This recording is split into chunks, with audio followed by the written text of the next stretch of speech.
Bien, estamos entonces en el tema del crecimiento y confiando en el Señor.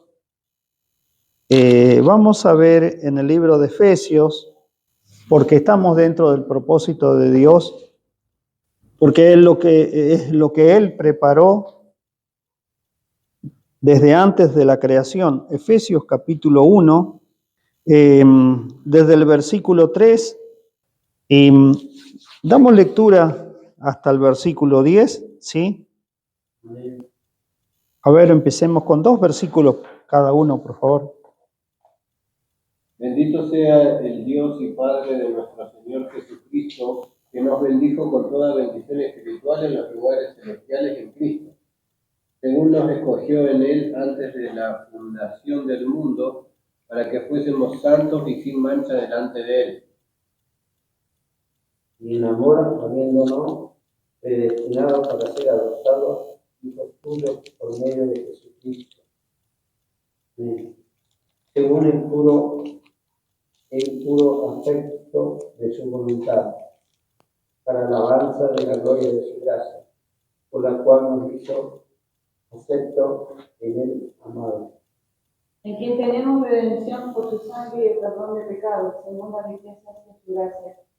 Hizo sobreabundar para con nosotros en toda sabiduría e inteligencia, dándonos a conocer el misterio de su voluntad, según su beneplácito, el cual se había propuesto de reunir todas las cosas en Cristo, en la dispensación del cumplimiento de los tiempos, así las que están en los cielos como están en la tierra. Bien, Dios tenía un misterio, un propósito que no había sido revelado, pero ahora por medio de Jesucristo es revelado.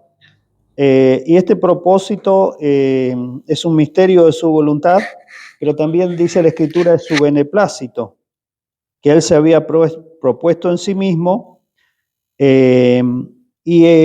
Nosotros estábamos dentro de esta predestinación, de este propósito de Dios.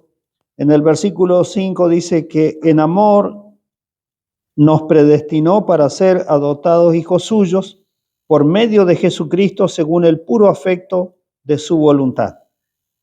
Y también el versículo 10 menciona que dentro de este propósito, de esta voluntad de Dios, también está de reunir todas las cosas en Cristo en la dispensación del cumplimiento de los tiempos, las que están en los cielos y las que están en la tierra. O sea, ya las cosas no van a estar más como separadas, como que hay cosas ahora de los cielos y hay cosas de la tierra, pero va a llegar un tiempo en el cual todo va a estar reunido bajo Cristo como cabeza. El tema que queremos tocar de esta parte es donde dice el versículo 5 que somos adoptados hijos suyos. Bien, hace años atrás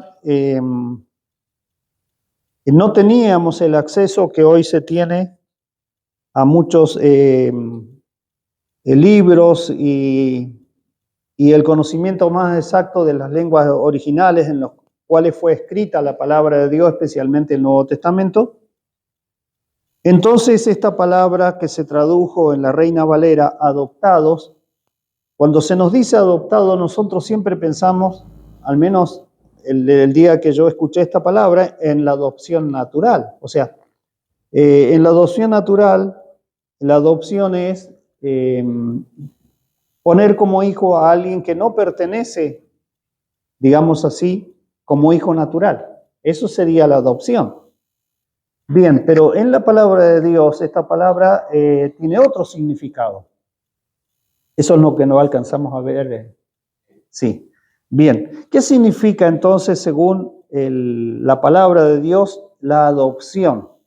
Porque claramente se dice que nosotros fuimos preparados por Dios desde antes de la fundación del mundo para ser adoptados, según se ha traducido acá. Y la palabra original, vamos a buscarla allí Recuerden que ahora hay acceso, ya la buscamos. Estas son la palabra del griego. El Nuevo Testamento fue escrito en griego y la palabra en griego es huiotesia. ¿Qué quiere decir esto? es colocar a alguien como hijo. Eso significa la adopción. Nosotros por el nuevo nacimiento ya somos hijos de Dios y tenemos la naturaleza de Dios, porque Dios nos ha engendrado por medio de su Espíritu. Dios es nuestro Padre. Ahora, en la traducción se perdió el significado original y se lo ha, digamos, comparado con la adopción natural. Cuando la Escritura dice adopción, no es que Dios nos está tomando como ajenos para hacernos hijos suyos. No, ya somos hijos de Dios por causa de que Dios, nuestro Padre, nos ha engendrado. Entonces, ¿qué quiere decir esto de adopción? Adopción significa colocar en la posición de hijo.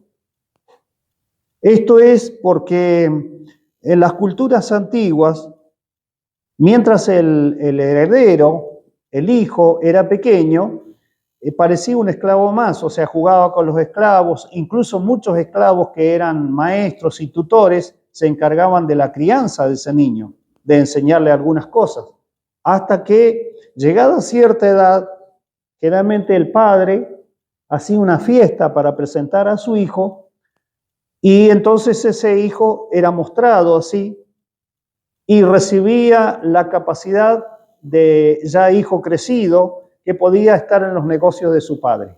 Eso significa adopción. No es que no era hijo, nada más que no había sido presentado como tal.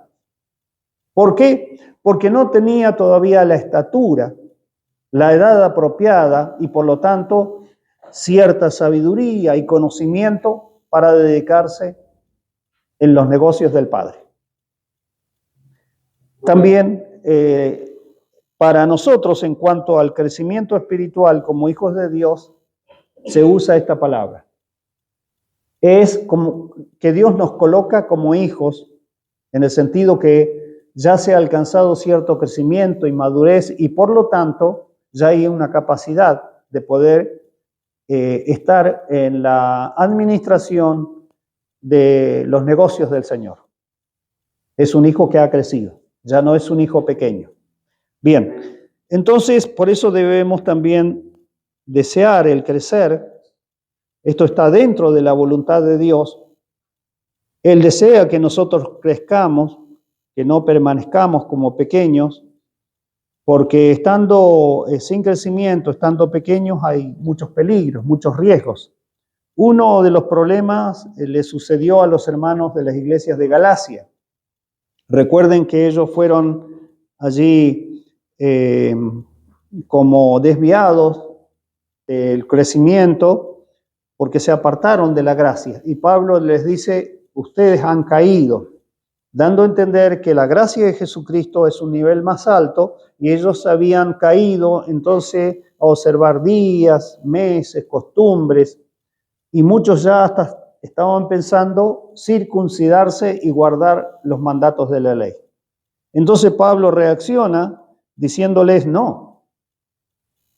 Y les explica por qué Dios ha hecho esto en Cristo Jesús para que nosotros tengamos la posición de hijos y no de esclavos. Entonces, en un versículo determinado, él dice, yo estoy con dolores de parto. El propósito era que, díselo, en los hermanos sea formado Cristo, hasta que Cristo sea formado en vosotros.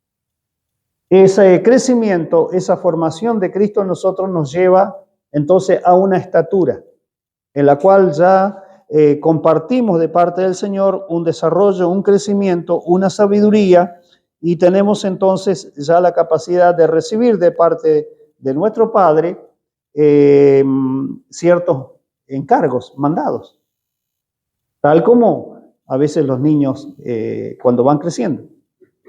Vio que a algún niño pequeño generalmente no se le da mucho dinero. A veces el dinero justo para hacer el mandado. Bueno, había algunos pícaros en este sentido, ¿no? Siempre el vueltito quedaba para un caramelito. Bueno, pero estamos hablando de las cosas de nuestro Señor. Y Jesucristo mismo, cuando Él estaba creciendo a la edad de 12 años, Él le dice a José y a María, ¿no saben que en los negocios de mi Padre es necesario que yo esté? Bueno, pero ¿qué sucedió en ese momento?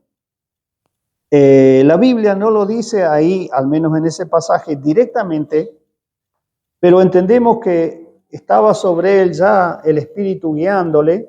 Entonces él regresó con sus padres a Nazaret y les estuvo sujeto. Vamos a mirar ese pasaje porque eso está mostrando un cambio, una etapa diferente que le vamos a llamar la etapa de la juventud. Vamos a mirar primero lo que sucedió en el Señor para después hacer alguna comparación también con el crecimiento que Dios nos da a nosotros. Entonces leemos allí en el capítulo 2, Lucas 2, versículo, no, ese ya lo miramos, porque era cuando niño más pequeño. Bien, vamos a decir algo más sobre el niño pequeño, pero leamos primero el versículo 51 y 52. Y descendió con ellos y volvió a Nazaret y estaba sujeto a ellos. Y su madre guardaba todas estas cosas en su corazón, y Jesús crecía en sabiduría y en estatura y en gracia para con Dios y los hombres. Bien, tenemos acá una diferencia en el concepto, en que ahora en esta etapa del Señor, dice la Escritura, mencionando primero la sabiduría y después el crecimiento en estatura, y por lo tanto la gracia crecía también en gracia para con Dios y para con los hombres. Bien, seguía siendo el Señor edificado como un hombre nuevo, como el hombre según el corazón de Dios, y faltaba todavía una etapa por desarrollarse en la vida del Señor, que le vamos a llamar la etapa de la juventud. Bien, esa etapa no era todavía la etapa del ministerio, de mostrar la vida, sino todavía la vida tenía que seguir creciendo y desarrollándose en el Señor hasta llegar a la edad de 30 años.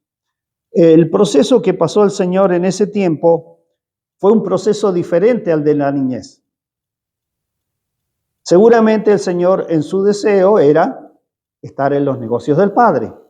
Y cuando decía negocios del Padre no se estaba refiriendo a José, sino al Padre Celestial. Entonces, allí encontramos que faltaba todavía una etapa de crecimiento, de desarrollo. ¿Por qué?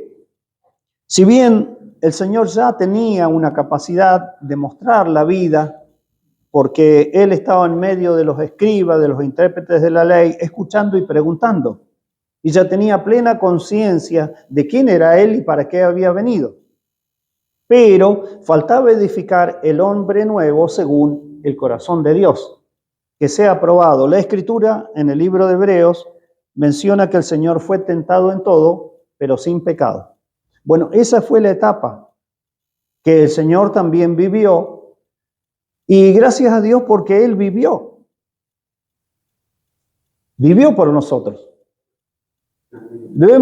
Podemos decir con seguridad que cada proceso que las personas viven, y estamos hablando de los creyentes, el Señor los pasó primero, ¿sí? Y los pasó como un hombre, y Él como un hombre venció.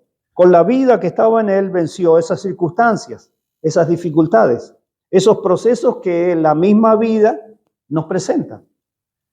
Cuando el Señor menciona allí en Mateo 5, 6, 7, algunos aspectos de la vida práctica, esos los vivió el Señor.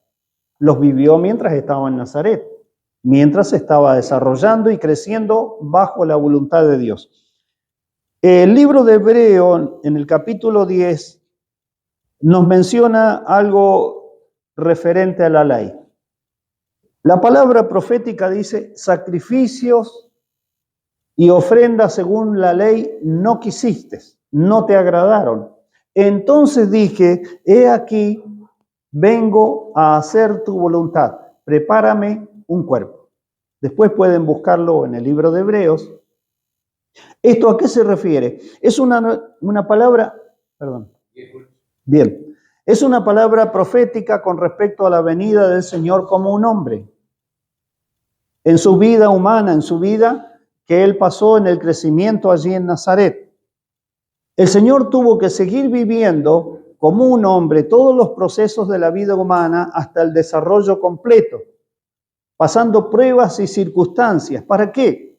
Para que la nueva creación de Dios, que es espiritual, de la cual nosotros descendemos, somos descendientes del Señor, entonces también nuestro Señor como Hijo del Hombre haya pasado primero el camino, haya pasado primero las circunstancias y las vivencias.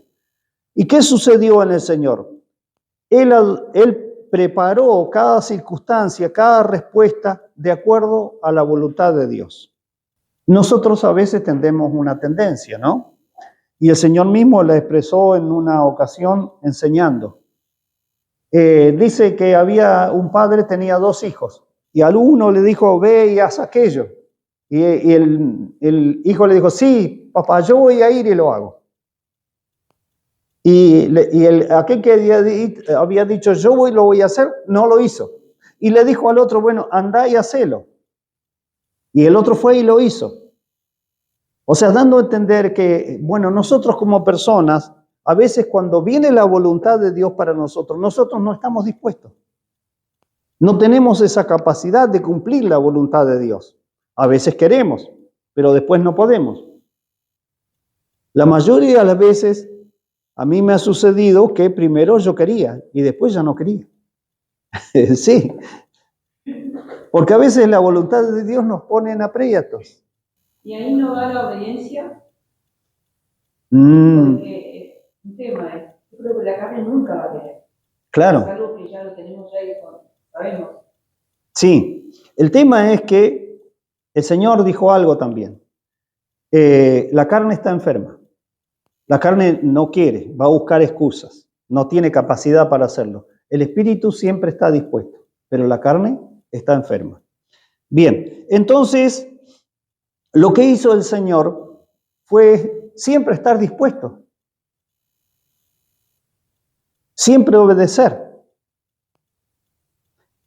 Entonces, a ver, ¿cómo explico estas cosas? Porque recuerden, cuando el Señor envió a Jesucristo su Hijo y Él empezó a predicar, la Escritura tiene una palabra para anunciar el mensaje del Señor, el Evangelio. Y Pablo también dice el Evangelio de nuestro Señor Jesucristo, que es el Evangelio de Dios. El Evangelio es una buena noticia. ¿Sí? Entonces, ¿por qué es una buena noticia? Una, porque Dios envió a su Hijo. ¿Sí? ¿Está bien? Pero no solamente ahí termina la buena noticia. La buena noticia es que en el Hijo de Dios, Dios preparó todo lo que nosotros necesitamos. Ese es el tema. ¿Sí? Bien. Ahora, dijo nuestra hermana Rosa, el tema de la obediencia. ¿Qué tema? ¿Por qué es importante este tema? Porque nosotros por naturaleza somos desobedientes y somos rebeldes. ¿Sí? Y somos cuestionadores y tenemos muchos argumentos. Esa es la naturaleza humana. Porque el hombre fue contaminado por el árbol de la ciencia del bien y del mal. Conceptos no nos faltan. Principios y todo lo que querramos usar, los usamos. Bueno, ahora, ¿qué fue lo que hizo el Padre en su Hijo, estando como un hombre? Someterlo a los procesos de la vida humana.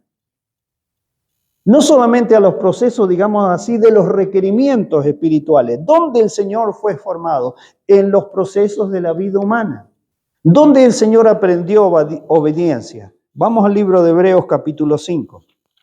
¿Necesitaba el Señor aprender? Esta es una pregunta media complicada. Hebreos capítulo 5. Hay cosas muy profundas en la Escritura que en un principio es difícil discernirlas, pero gracias al Señor que Él ha prometido entonces, Hebreos capítulo 5, ahora mencionamos el versículo, que Dios al haber preparado las cosas desde antes de la creación, pero preparó también la revelación y la sabiduría de la cual nos hace participar para que nosotros vayamos conociendo algo. Hebreos 5, versículo 7. Este es un versículo muy profundo y muy misterioso.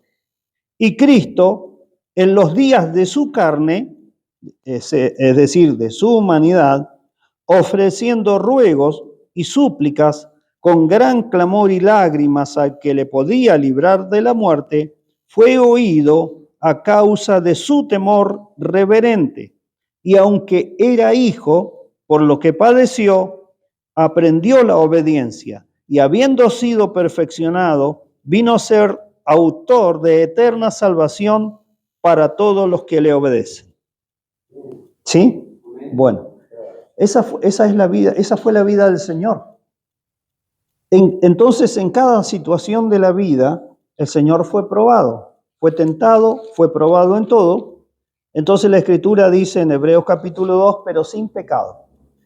El propósito de esta tentación y de estas pruebas que pasó el Señor es para que Él llegue a ser un fiel sumo sacerdote.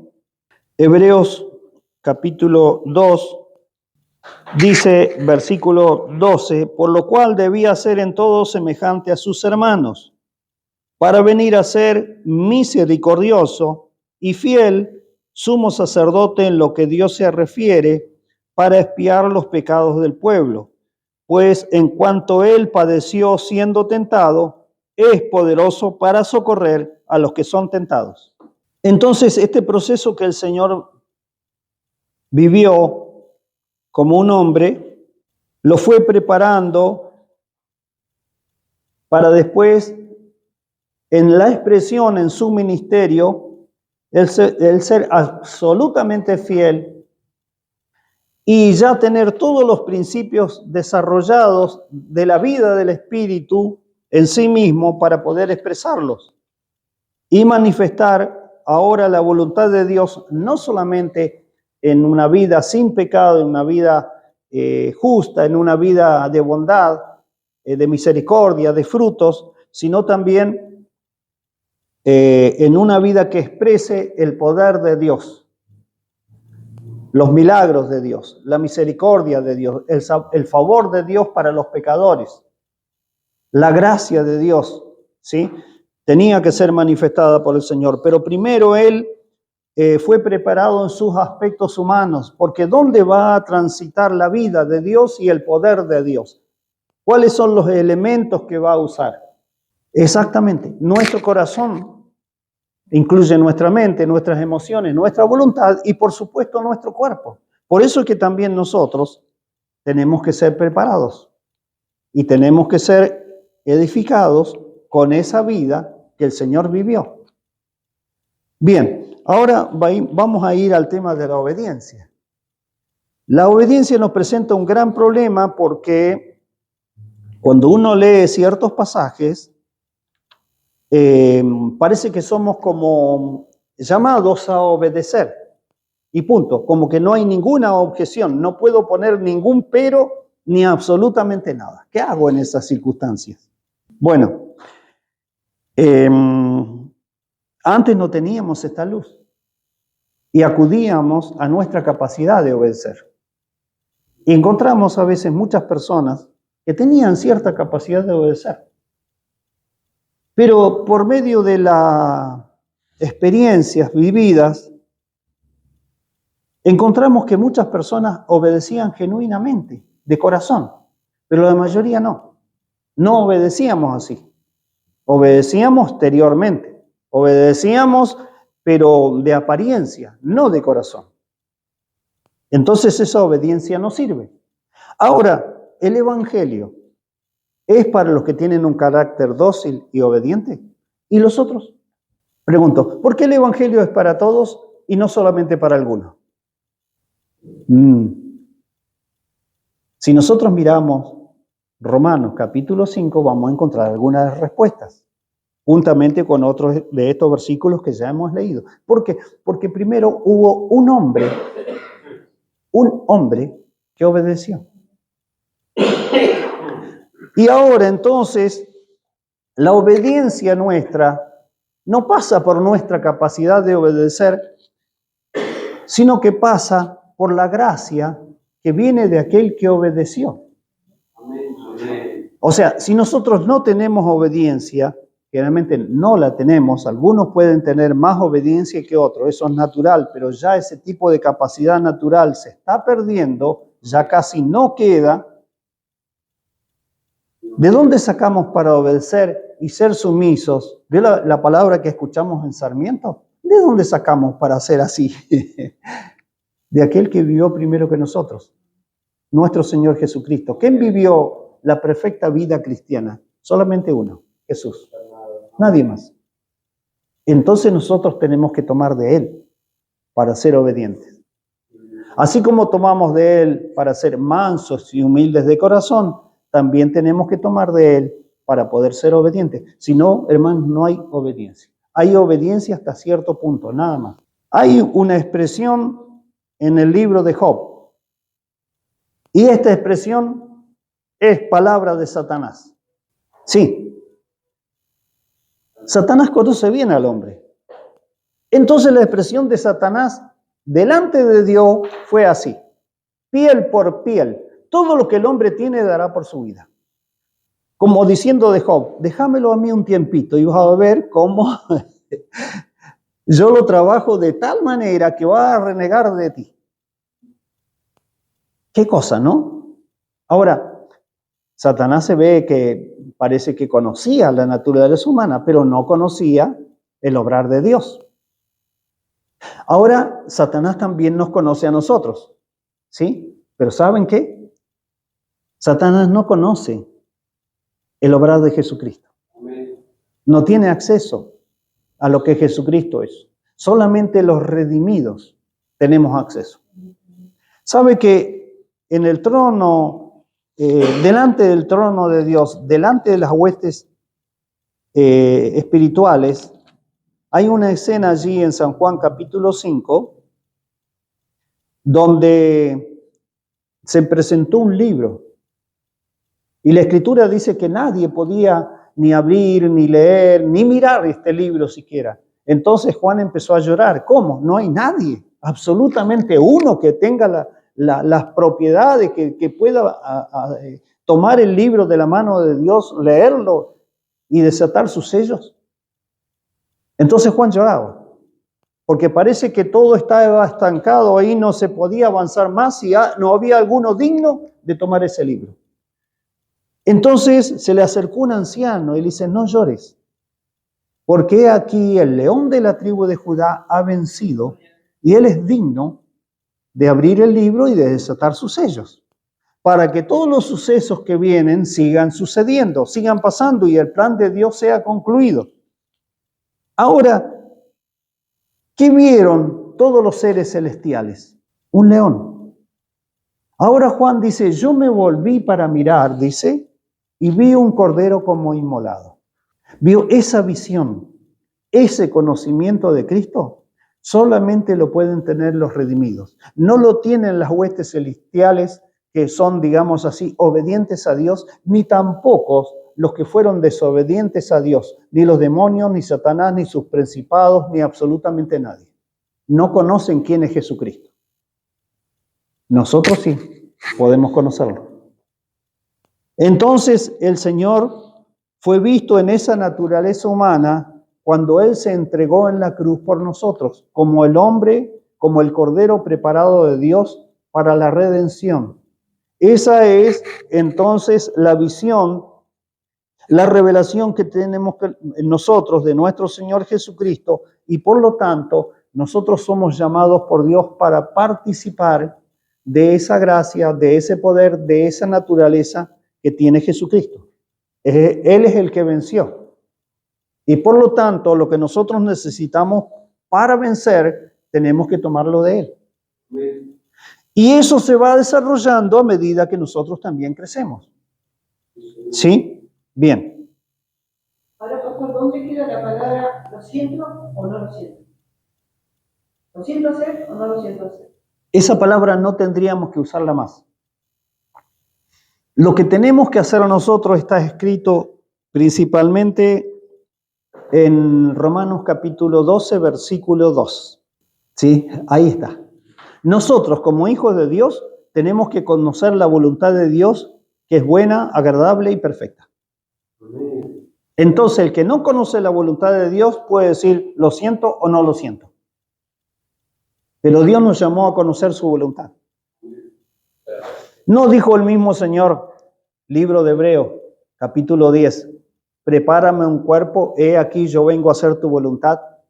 Quita lo primero para establecer esto otro. ¿Cuál es lo que se estableció?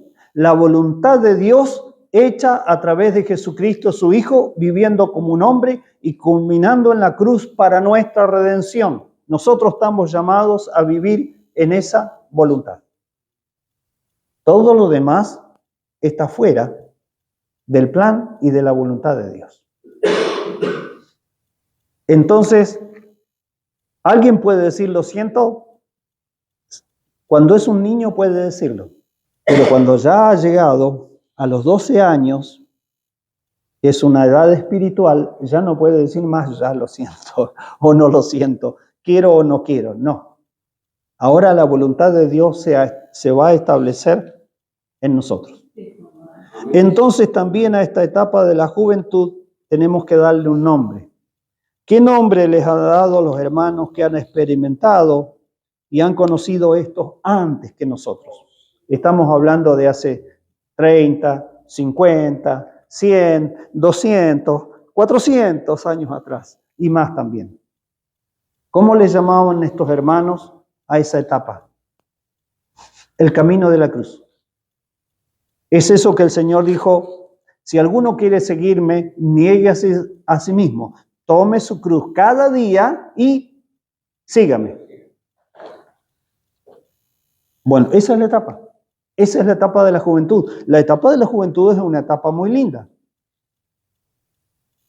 Pero también tiene un trato firme y constante de Dios para que la vida del Señor, que es la que continúa ahora, también sea expresada a través nuestro. Y ahí vamos a recibir un trato mayor de parte de Dios como Padre.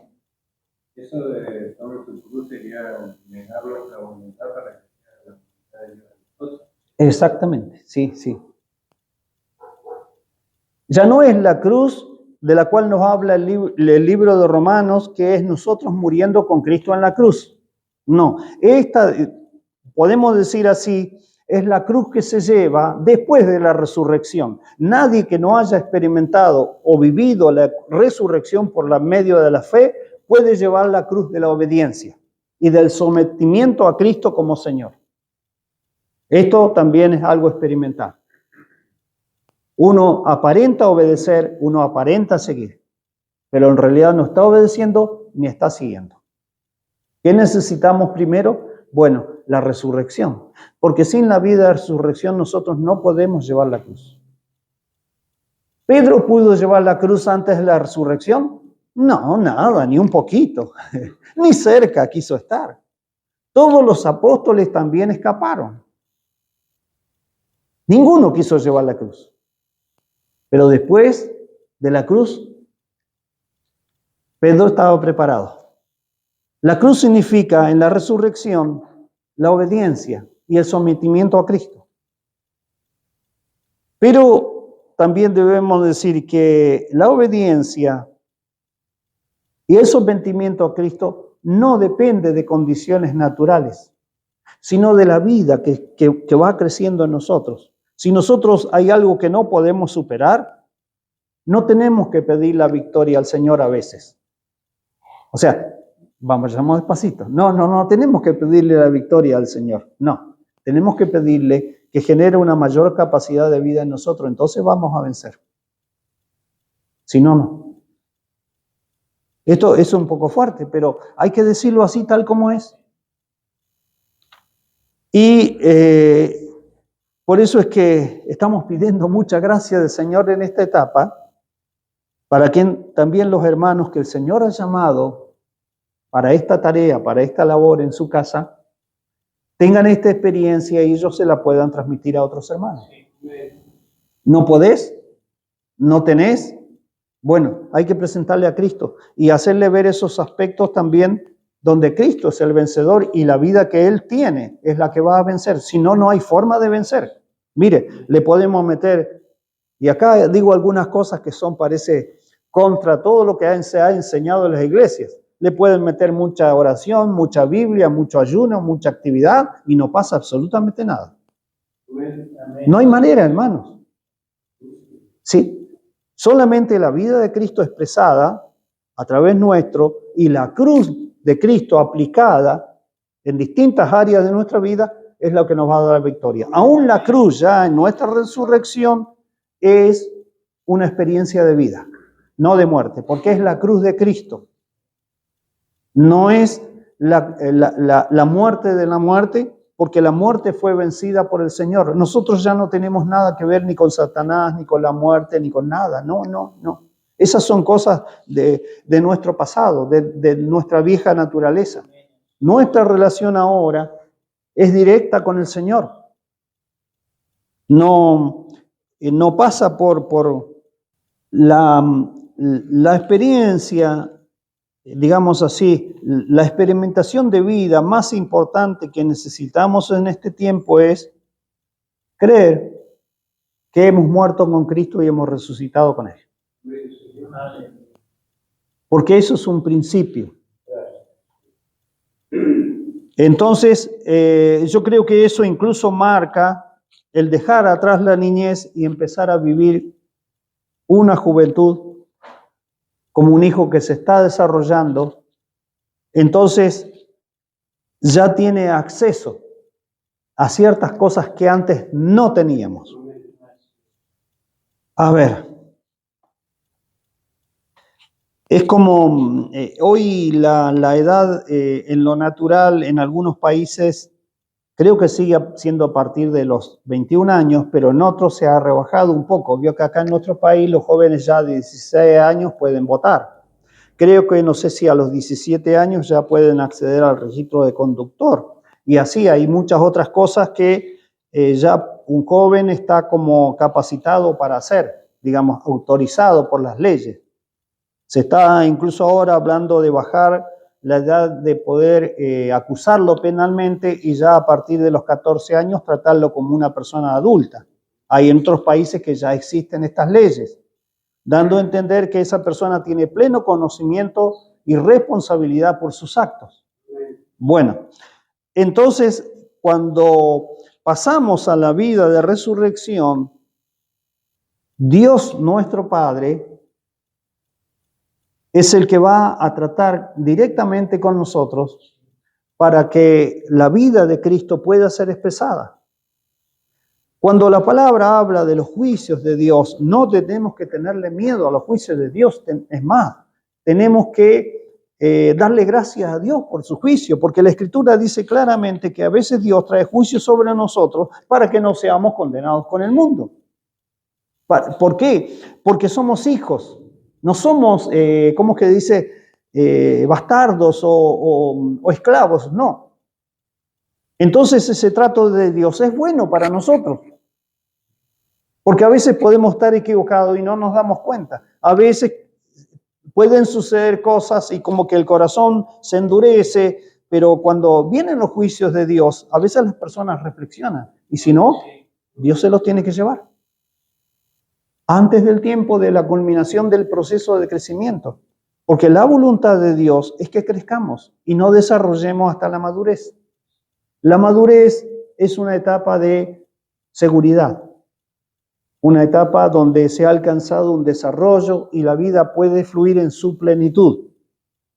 No quiere decir que todos van a tener el mismo fluir de vida, pero cada uno va a alcanzar la plenitud. Necesitamos entonces este desarrollo y este crecimiento. Si nosotros miramos en el libro de 1 Corintios capítulo 3, acá el crecimiento se compara con los aspectos de la siembra y la cosecha, y dice la Escritura 3:6, sí, y 7, Yo planté, Apolos regó, pero el crecimiento lo ha dado Dios. Así que ni el que planta es algo, ni el que riega, sino Dios que da el crecimiento. Y si volvemos al libro de San Juan, en el capítulo 15, encontramos a Dios en una labor en las cuales vemos a Dios. ¿Cómo lo vemos al Señor? Con las manos llenas de tierra, ¿sí? Y con un elemento de podar en sus manos. ¿Por qué? Porque la Escritura dice, el Señor dijo, yo soy la vid verdadera y mi Padre es el labrador.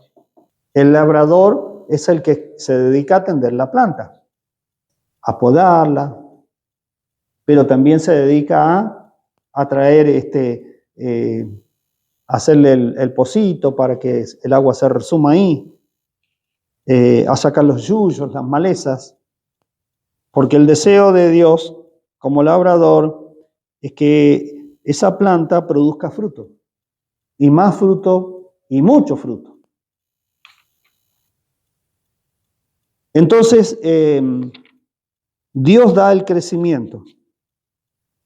Si nosotros miramos otra comparación del crecimiento, vamos al libro de Efesios, en el capítulo 4, versos 15 y 16. Sino que siguiendo la verdad en amor, crezcamos en todo en aquel que es la cabeza, esto es Cristo, de quien todo el cuerpo, bien concertado y unido entre sí por todas las coyunturas que se ayudan mutuamente, según la actividad propia de cada miembro, recibe su crecimiento para ir edificándose en amor. Vayamos al libro de Colosenses, 2:19, sí. Y no haciéndose de la cabeza, en virtud de quien todo el cuerpo, nutriéndose y uniéndose por las coyunturas y ligamentos, crece con el crecimiento que da. Esa es la voluntad del Señor. En un aspecto tenemos el ejemplo de la labor agrícola. Dios da el crecimiento y sí, Dios tiene colaboradores, uno que planta, otro que riega, y acá también se mencionan las colaboraciones que nosotros como hijos, como siervos de Dios tenemos, donde se menciona coyunturas y ligamentos, porque se está tomando el ejemplo del cuerpo. Pero el crecimiento, ¿de dónde viene? Viene de parte de Dios. En uno dice directamente porque cada miembro, aunque esté, muy lejos de la cabeza, sigue estando conectado a la cabeza. La cabeza es Cristo, la cabeza de este cuerpo, que es la iglesia, es Cristo. Entonces, cuando cada uno de los miembros está unido perfectamente al cuerpo, está también unido a la cabeza. Entonces recibimos el crecimiento que viene de Cristo, nuestra cabeza. Y el versículo del libro de Efesios también menciona algo más, pero añade las coyunturas y ligamentos, que son las actividades propias de cada miembro. O sea, recibimos la nutrición de la cabeza, pero después hay una actividad propia de cada miembro para que juntos crezcamos edificándonos en amor. Tenemos también una participación dentro del proceso de crecimiento porque somos también miembros del cuerpo de Cristo. Y dentro de ese crecimiento y de ese desarrollo que Dios hace para que el cuerpo de Cristo, la iglesia, pueda crecer, hay labores y hay, digamos así, tareas que nosotros tenemos que hacer para que haya crecimiento. Y todo este crecimiento, hermanos, no es en el futuro, no es en la gloria, sino que es mientras estamos acá. Y decíamos algo que a veces a mí, al menos, no me gustan estas cosas, pero las tengo que tomar y aceptar. Porque el Señor creció, recuerden, el peor de los ambientes. Él no tuvo la vida fácil. ¿Por qué? Porque él, al ser el primer hombre edificado según la voluntad de Dios en cada aspecto y detalle de su vida, tenía que pasar todos los procesos. Nosotros pasamos algunos. Hay personas que pasan cosas muy difíciles. A otros nos ha tocado algunas cositas más leves, más tranquilas, más simples. Dios nos conoce. Pero todos pasamos situaciones. Y Dios también, aún en medio de los ambientes adversos y de las situaciones difíciles, Él puede darnos el crecimiento. ¿Sí? Dios puede hacerlo. Porque ya edificó en Cristo todos los ingredientes necesarios para suministrarnos en los distintos procesos que nosotros estamos. Ahí se cumple esa palabra que Dios dice, que Dios no nos dará carga de no podemos llevar. Sí, es verdad. O sea, si una persona sufre algo difícil, ¿no? Para otra, Sí. es porque la puede sobrellevar y puede salir de eso. Sí. Aunque se vea difícil, aunque se vea. Sí. Hay cargas que a veces las tienen que llevar determinadas personas y a otros no les tocan, no sé. Pablo dice por ahí que en el cuerpo hay distintos miembros y los más como desvalidos o los más menos agraciados son los que Dios mejor viste. Para que aquel que ya tiene por sí mismo cierta honra no necesita más. Pero aquel que tiene menos requiere un mayor sostenimiento de parte de Dios. Dios es el que ha determinado estas cosas y estos procesos. Lo que sí, nosotros debemos animar a todos a confiar en el Señor. Porque no podemos ayudarle a veces a salir de ciertas cosas, sino que la intervención de Dios en esas situaciones y en esa vida es la que va a transformar y va a manifestar su gracia y va a hacer florecer, crecer la vida de Cristo ahí. Si eso no sucede, mire, son casos perdidos. Discúlpenme tal vez estas palabras, pero ¿cómo ayudamos a alguien así si esa persona no clama, no pide, no busca? ¿Cómo? Por más ganas o deseos. Podemos ayudar a veces exteriormente y sí, por ahí el Señor nos da la capacidad de ayudar. Pero ¿de qué puede servir eso en ciertas situaciones? Veo que muchas veces se ha ayudado, se ha llevado una ayuda económica, se ha llevado alimentos, bueno, hay que comprar medicamentos, alguna cosa. Todo eso es exterior. Pero si la vida no trabaja ahí, en ese ambiente, ¿cómo las personas van a salir? ¿Cómo van a tener victoria? ¿Cómo van a ser transformadas? Solamente cuando Dios introduce su vida en esos ambientes puede haber cambios, si no, no. ¿Que puede haber cambios exteriores? Sí. Hay gente que ha salido de la pobreza, hay gente que ha estado en delincuencias, en adicciones, y pronto un día de la noche a la mañana, no sé cómo, pero cambiaron. Aparentemente formaron familias y todo. Pero acá estamos hablando de cosas espirituales y de la manifestación de la vida del Señor en cualquier tipo de ambiente. Yo creo de todo corazón esto, que la vida de Dios se puede manifestar en cualquier ambiente. El más difícil, el más pobre, el más profundo, el más perverso, no importa. Si es recibida la vida de Dios ahí va a crecer, va a ir teniendo desarrollo y puede llegar a ser, como dice la Escritura, algo que dé mucho fruto. Porque para Dios no hay nada imposible. Solamente Dios puede transformar a las personas. ¿Sí? Sí. Bien, entonces, mire hermanos, ¿cómo estamos en el tiempo? Estamos bien.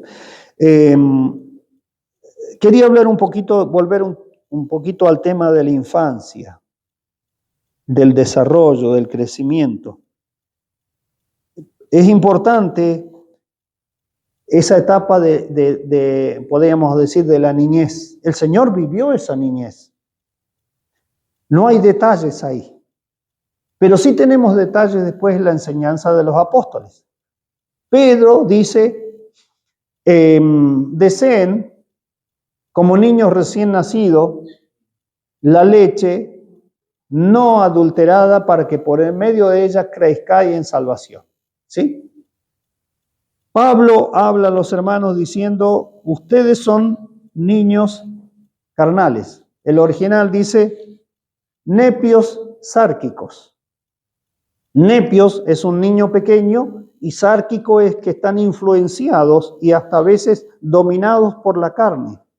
Esto no necesariamente es en un primer momento pecaminoso o no se manifiestan cosas extrañas. Aparentemente está todo bien, pero al transcurrir el tiempo empiezan los problemas. Los problemas menores, Pablo los menciona y lo dice de entrada, nomás en 1 Corintios hay, porque oigo de ustedes que hay divisiones. Y uno dice, yo soy de Pablo, yo de Apolos, yo de Pedro, yo de, no sé, ¿comprende? Ya eso era un síntoma de que eran niños pequeños e influenciados por la naturaleza carnal. Claro, en su mejor aspecto, no, porque Pablo predica mejor, tiene más conocimiento. Dice, no, Apolo me gusta porque es de esos predicadores que te conmueve. Pero Pedro tiene una experiencia, si él estuvo cuando el Señor estaba en la tierra. ¿Vio? Así a veces parecen cuestiones que no son tan malas. ¿Quién prefería al pastor Juan Manuel? No digan nada. No, tenemos que pedirle al Señor esa gracia de recibir a los siervos de Dios, recibir la palabra, pero ahí es donde, en la vida espiritual va haciendo una tarea, tiene que ir haciendo esa tarea en nosotros, que es cortar los lazos, los afectos y los pensamientos naturales. Y esto no quiere decir que yo por cortar los afectos naturales, y Ana, por favor, ahora yo, no, ni a mis hijos no, porque ahora yo me relaciono con el Señor y ustedes ya, si no siguen al Señor, no es así, no. Cuando Dios saca algo natural, pone algo que creó en Cristo, que edificó en Cristo. Eso es lo que el Señor pone, que es un sentimiento humano divino. O sea, entrelazado, que es uno, no son dos, es uno. Es algo que fue preparado en Cristo y que va a fluir desde el Espíritu que está en nuestro interior y va a pasar por el alma, el corazón. Entonces va a ser algo genuino, va a ser algo que viene de Dios. Entonces hay expresiones que a veces parecen muy similares. La palabra habla de amor y el mundo no habla de amor y las parejas no hablan de amor y todo el mundo no habla de amor. Claro, pero ¿es lo mismo el amor que viene de Dios que el amor de los hombres? No, de ninguna manera. ¿Comprende? Ahora, ¿cómo se va a expresar el amor de Dios en nosotros? Cuando las características de Cristo son reproducidas, creadas por el Espíritu, entonces la vida se manifiesta por esas características. Por eso es que la palabra habla del sentir de Cristo, habla de la mente de Cristo y habla de la voluntad de Cristo. Entonces, el alma tiene una mente vieja, tiene viejas emociones saturadas de recuerdos, buenos y malos. Y nuestra voluntad que estuvo ahí antes haciendo la voluntad de la carne y los pensamientos. ¿Qué necesitamos? Necesitamos todo nuevo. Porque ese paquete viejo no sirve. Por eso la palabra dice que no solamente Dios nos dará un espíritu nuevo, sino también un corazón nuevo. Ese corazón es el corazón de Cristo. Por eso el apóstol dice, haya en ustedes pues el sentir que hubo en Cristo Jesús, el cual siendo en forma de Dios, es una comparación. Si Cristo estuvo dispuesto a humillarse, nosotros,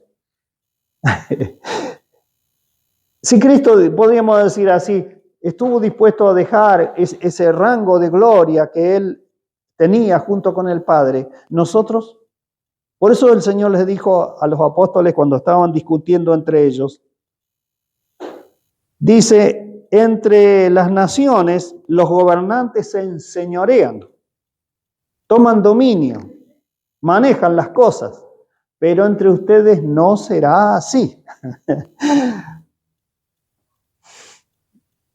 Ahora, dígame, en la comparación que la Escritura hace del cuerpo, ¿qué es lo que uno ve en el cuerpo? Los miembros exteriores. ¿Pero alguien ve las coyunturas y los ligamentos? No. ¿Pero qué le da movimiento a esta mano? ¿Esta parte exterior, la piel tal vez? No, lo que no se ve que es interior. ¿Qué significa esto? Que las coyunturas y los ligamentos son los hijos que Dios ha llamado como servidores. Y pongámosle el nombre si quieren: apóstoles, profetas, evangelistas, pastores y maestros, diáconos, oficiales y otros nombres que querramos poner. Son esos miembros que no se ven. Los que se ven, lo que se va a ver es la mano, lo que se va a ver es lo exterior, es decir, la iglesia sirviendo. Por eso es que el Señor dijo: el más grande entre ustedes va a ser el que más sirve. En realidad, ¿qué es lo grande? Mire, los nervios, las coyunturas, lo que está circulando adentro de mis miembros, que es lo que permite el movimiento y la expresión. Pero cada uno, dice el apóstol Pablo, tendrá su recompensa de parte de Dios.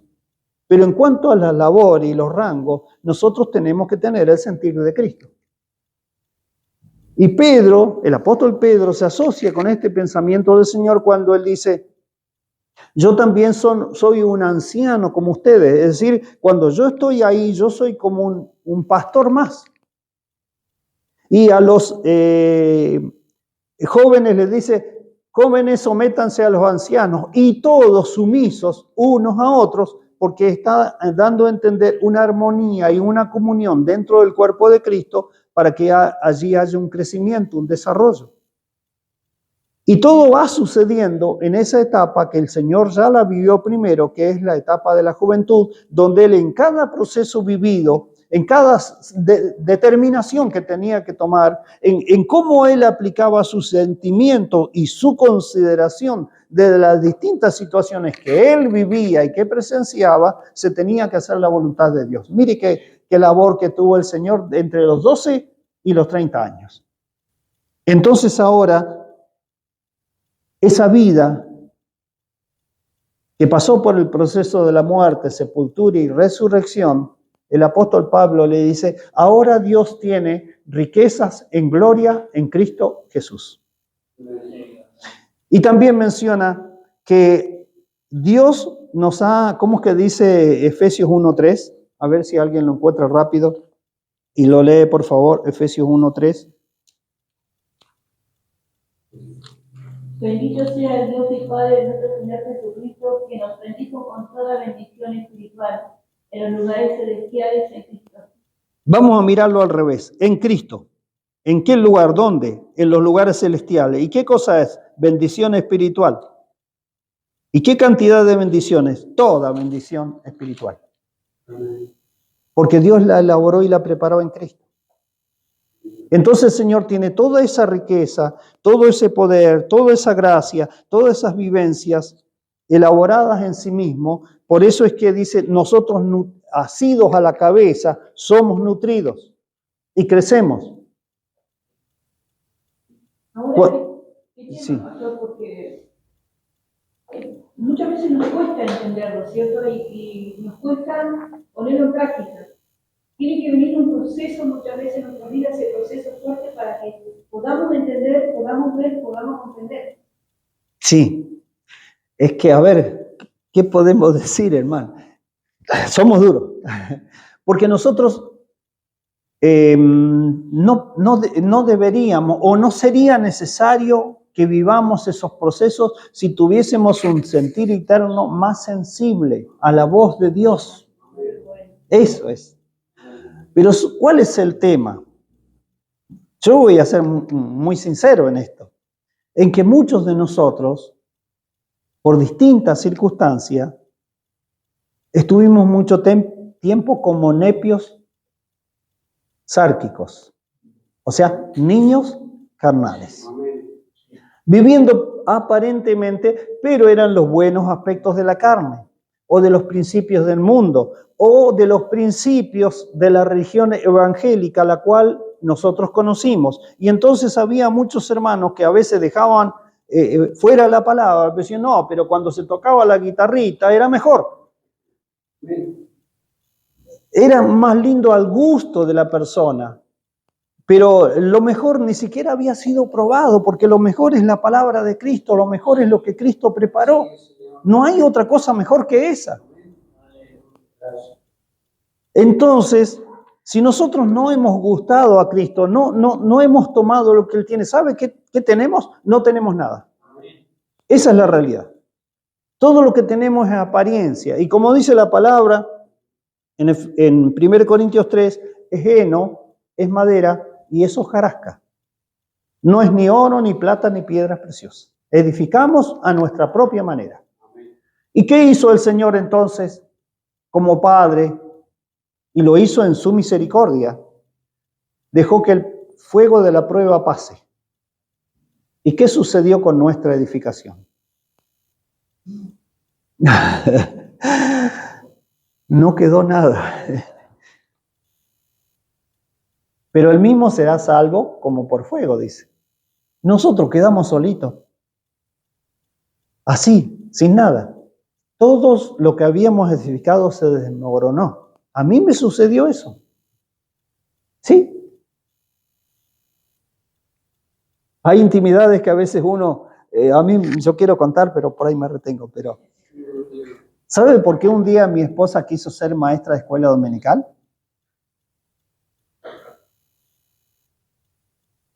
¿Quiere que les diga? ¿Se lo puedo decir? No. Dijo, me autorizaba. Porque ella pensaba, mire, escuche el pensamiento. Ella pensaba que no había nadie capacitado para enseñar a nuestros hijos mejor que ella. Entonces ella empezó a ser maestra de escuela dominical. Esa fue la realidad. Bueno, ¿qué edificamos? Heno, madera y hojarascas. Esa fue la realidad. Entonces todo se deshizo. Comprende cómo ahora, por la luz de Cristo, conociendo más al Señor, ¿o no dice el apóstol Pedro, crezcan en la gracia y en el conocimiento de nuestro Señor Jesucristo? Porque es la única manera de que nosotros podamos crecer y que la vida se desarrolle. Si no tenemos la vida, no tenemos ningún respaldo, nada.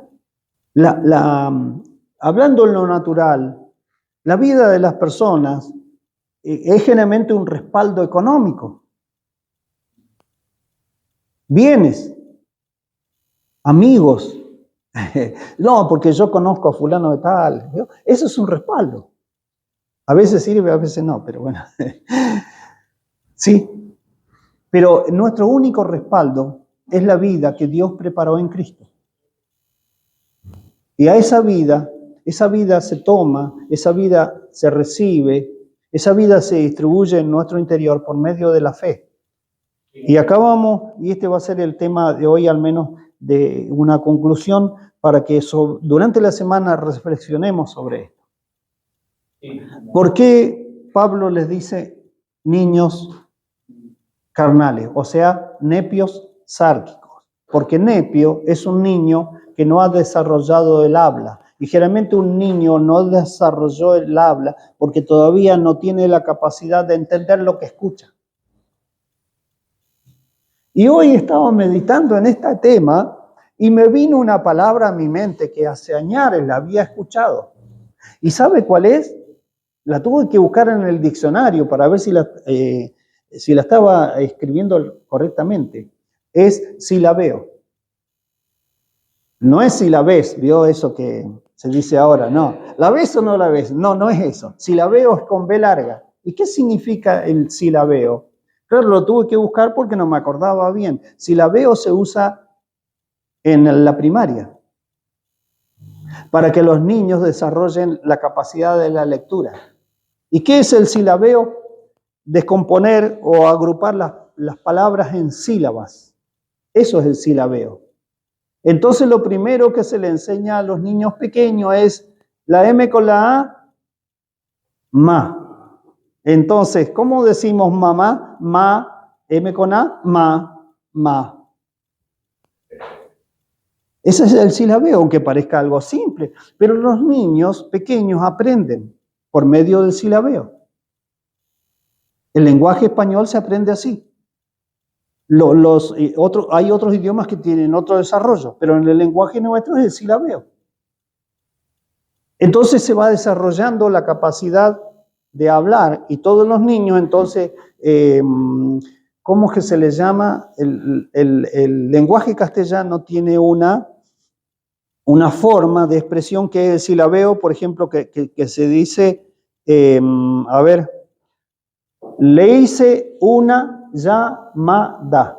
Se marca así el silabeo. Todas las palabras se pueden marcar de esa manera. Pero después ya se lee más de corrido. Cuando un niño pequeño va leyendo, va a decir, yo soy de mi amado. Claro, va juntando las sílabas, primero las letras, después las sílabas y después va a decir, yo soy de mi amado. Ahí está, ¿vio? Así se va desarrollando el lenguaje en los niños pequeños. Y también leí algo que también sucede en los otros idiomas. De acuerdo a su idioma natal se va a ir desarrollando la capacidad de al escuchar poder ir aprendiendo el lenguaje. Bien. ¿Y nuestro silabeo espiritual? ¿Cómo nos relacionamos con nuestro Padre? Si no nos sabemos relacionarnos con Dios, ¿cómo vamos a pedir? Y podemos decir hoy con seguridad que estamos pidiendo mal, porque no estamos usando el silabeo espiritual. Estamos usando nuestra propia manera de pensar y nuestra propia forma de pedir. Sí. Entonces, cuando llegamos a la edad que ya tendríamos que estar viviendo la etapa de la juventud, hay muchos que todavía están permaneciendo como niños y no han desarrollado el habla. Y este hablar es esencial para hablar con Dios. ¿Por qué? Porque él mismo dijo el Señor, bueno, busquen, llamen, pidan. Porque al que llama se le abrirá. El que pide recibe. ¿Sí? Así dijo el Señor. Entonces tenemos que aprender a relacionarnos con el Señor para saber cómo hablar con Él. Hay que cambiar, hay que enseñar el lenguaje espiritual. Y para poder enseñar el lenguaje espiritual tenemos que hablar abundantemente de Cristo. Sí. Tenemos que volver a repetir las primeras palabras. El libro de Hebreo dice los rudimentos de Cristo. Los rudimentos de Cristo son todas las comparaciones que Él hizo con las cosas naturales y todo lo que Él expresó antes de la resurrección de Lázaro. Tengamos en cuenta ese pasaje. La resurrección de Lázaro es fundamental porque a partir de la resurrección de Lázaro el Señor se manifestó como la resurrección y la vida. La resurrección y la vida. ¿Por qué? Porque después de la resurrección es que viene la vida. ¿Cuál vida? Esa vida abundante de la cual Él habló. Entonces, hay un cambio ahí de lenguaje. Mire, si nosotros miramos el Evangelio de Juan, no es lo mismo después de leer, después de la resurrección de Lázaro, que antes, que los primeros 11 capítulos. No es lo mismo el lenguaje que está desde el capítulo 12 en adelante. Entonces, necesitamos aprender ese lenguaje primario para empezar a hablar con el Señor. ¿Sí? Tomar ese lenguaje, conocer que Él es el buen pastor, que es el agua de vida, que es el pan de vida, que es el libertador, que es la puerta, ¿sí? Y todos esos aspectos del Señor en donde Él hace comparaciones para decirnos qué es lo que vino a hacer. Tenemos que hablar nuevamente de la cruz, de su muerte en la cruz, para después nosotros podamos declarar lo que deberíamos declarar y no lo que a veces se ha enseñado a declarar, que no tiene nada que ver con el desarrollo y el crecimiento de la vida. Nosotros tenemos que declarar quién es Cristo, qué es lo que hizo Cristo, para que el Espíritu que está en nosotros pueda implementar un lenguaje nuevo y nosotros podamos crecer entonces y ser desarrollados conforme a la imagen de Jesucristo. Si no, nos vamos a estancar. Esto, hermanos, es para aquellos que están en contacto con niños, puedan pedirle al Señor sabiduría, puedan pedirle al Señor gracia, para suministrar, como dice el apóstol Pedro, esa leche no adulterada, que es Cristo en sus expresiones más simples, para que nosotros sepamos quién es el Señor.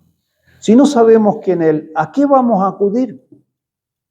Porque hay cosas que en un tiempo se usaron, hermanos, pero hoy ya no tienen el mismo efecto. ¿Por qué Dios las ha dejado sin efectos? Porque se distorsionaron, hay prácticas que se distorsionaron. Hoy es la palabra de vida. Si no hay palabra de vida, porque es lo único que va a poder ser absorbido y va a llegar al interior de la persona, porque el Señor dijo, mis palabras son espíritu, entonces esas se van a introducir. Y al introducirse, ¿qué son? Vida. Son espíritu y son vida. Y después la Escritura dice, porque la palabra de Dios es viva, ¿sí? Y eficaz. O sea, ese espíritu penetra, es viva, se va a desarrollar y es eficaz esa vida que viene. Gloria al Señor. Eso es la palabra. Porque la palabra es la que transmite a Cristo a nosotros. Y el Señor mismo estableció que si nosotros escuchamos con fe, ese es el suministro de vida que recibimos, es el suministro del Espíritu, y Dios, entonces, ¿qué va a hacer? Dice entre nosotros, maravillas. Así, de sencillo. O sea, si nosotros escuchamos con fe, Dios hace maravillas. Y yo pasé mucho tiempo escuchando y cuestionando, escuchando y buscándola, pero acá dice así. No entendía. Hasta que un día conocí de vuelta a Cristo. Bien.